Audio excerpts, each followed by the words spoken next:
sababu mimi nataka watu wangu wakuwe mahali ambao wako safe, mahali ambapo watakuwa ndani ya hiyo serikali, sio nje. Nimekuwa nikiulizwa, mbona usiende kwa party kubwa? Mimi siendi kwa party kubwa, naenda kwa party ya wale ambao wanaitwa minorities, sababu hata sisi tuna haki kama Wakenya. Hatuwezi kuambiwa ati mpaka uende sababu ya party ya watu wengi. Hakuna opposition muhimu kuliko ingine, na kitu yetu ni kutafuta serikali.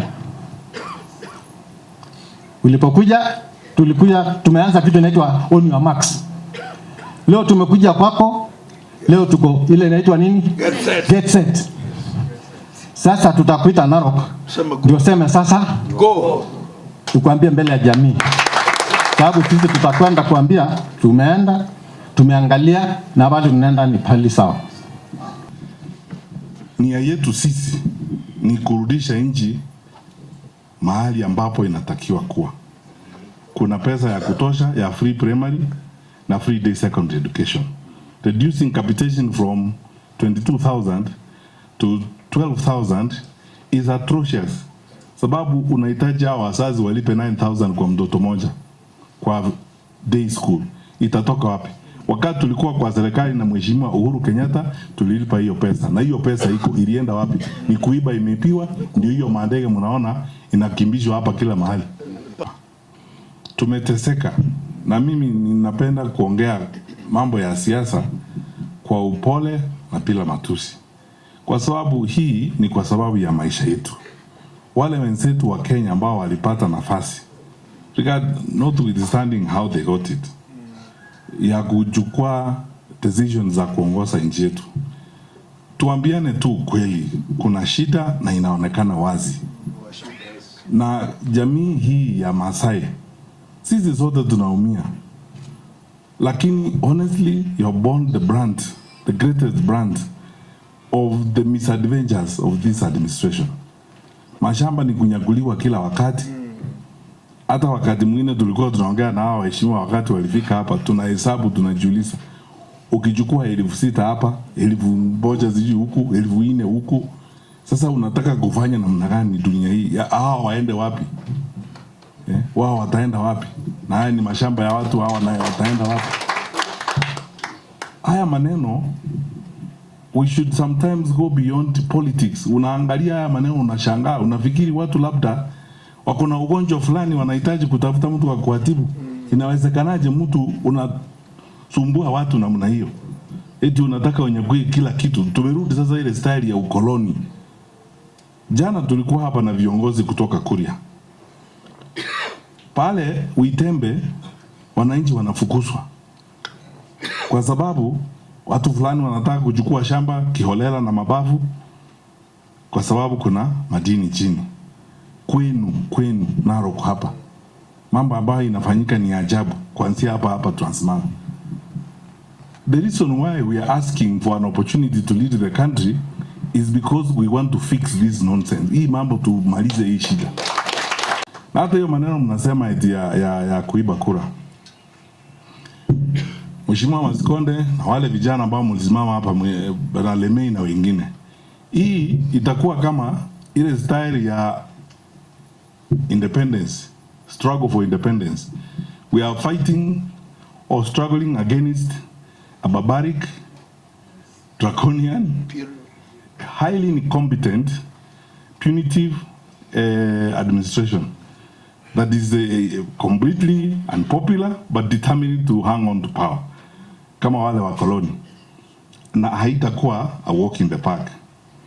Tujikakamue, tuwe tayari, we play our part kwa sababu kizazi hiki, our generation has a challenge before us. Because the generations that went before us, wale wengine akina Mheshimiwa Ole Ntimama, Mheshimiwa Justus Ole Tipis, Mheshimiwa Simeon Nyachae, hawa wazee wetu wako hapa, Mheshimiwa Professor Ongeri, Mheshimiwa Chris Obure, wamefanya yao. Sasa ni wakati wetu to do our part during this generation. The question before us, Mheshimiwa Masikonde, when we have been called to step up to serve, what will be our answer? The answer must be a resounding yes, and the answer must be we are ready to serve and we are ready to make the necessary change that the country needs. na tutakuwa tayari kufanya hivyo. Kwa hivyo haya maneno yote tutashirikiana, tutakuwa pamoja. Nia yetu sisi ni kurudisha nchi mahali ambapo inatakiwa kuwa. Kuna pesa ya kutosha ya free primary na free day secondary education. Reducing capitation from 22,000 to 12,000 is atrocious. Sababu unahitaji hao wazazi walipe 9,000 kwa mtoto moja kwa day school. Itatoka wapi? Wakati tulikuwa kwa serikali na Mheshimiwa Uhuru Kenyatta tulilipa hiyo pesa. Na hiyo pesa ilienda wapi? Ni kuiba, imepiwa, ndio hiyo mandege mnaona inakimbishwa hapa kila mahali. Tumeteseka, na mimi ninapenda kuongea mambo ya siasa kwa upole na bila matusi. Kwa sababu hii ni kwa sababu ya maisha yetu.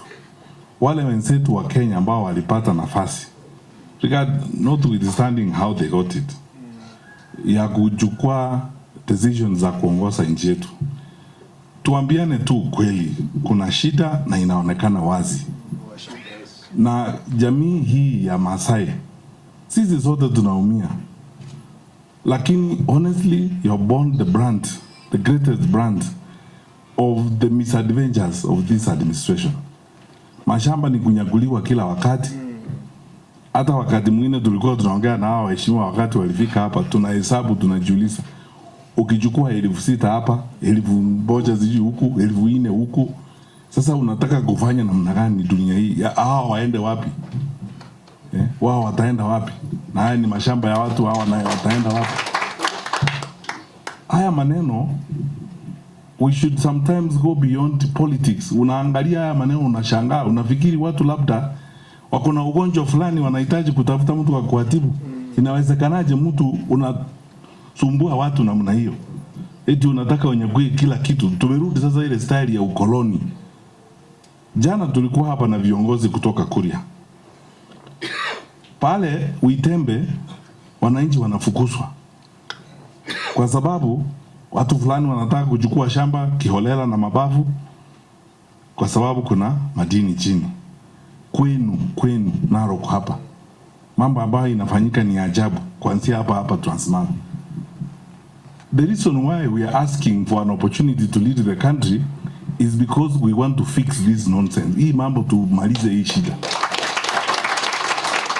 Na mimi nawahakikishia mbele ya Mwenyezi Mungu, mimi honestly, this is not even something I will say. If I had an opportunity, mimi I'll cancel these allocations to rudishia mawatu wa mashamba. Waache hii maneno. And that is, we need to master the courage to lead, the courage to correct this madness in our country. Watu wanadhulumiwa hivi. If you look at the revenue Narok County yenyewe, wacha mambo ya tourism na mambo mengine, mining na hizi vitu zingine, if we were honest enough, hata maisha ya kawaida ya watu wa Narok kwanza kupitia kwa shule na mambo kama hayo, tungekuwa sasa tumesuluhisha. Na ninauliza hivi wazi, na mkiwapata muwaulize wao viongozi. Kuna sheria, mawakili wako hapa wakubwa wakiongozwa na Mheshimiwa Ole Kenta, hapa ni wakili shupavu. Sheria gani inakuzuia kuchapisha hadharani wale watu ambao wamepea licenses, yale wamelipa, pesa wanapata kutoka huko, kodi ya serikali na ile ya county ya Narok inapata? What law stops you from publishing that? Ili wananchi wa Narok, kwa sababu hiyo mali ni ya wananchi wa Narok, si ya mtu binafsi, sio ya serikali. Serikali haina mali, ni mali ya wananchi. Hii mambo inahitaji courage, firmness na kusimama imara. That is the only reason why I'm looking for leadership. Tusimame imara, tuokoe nchi yetu kutoka kwa mikono ya wakora. Hii mambo inafanya hapa ya ukora unaendelea namna hii.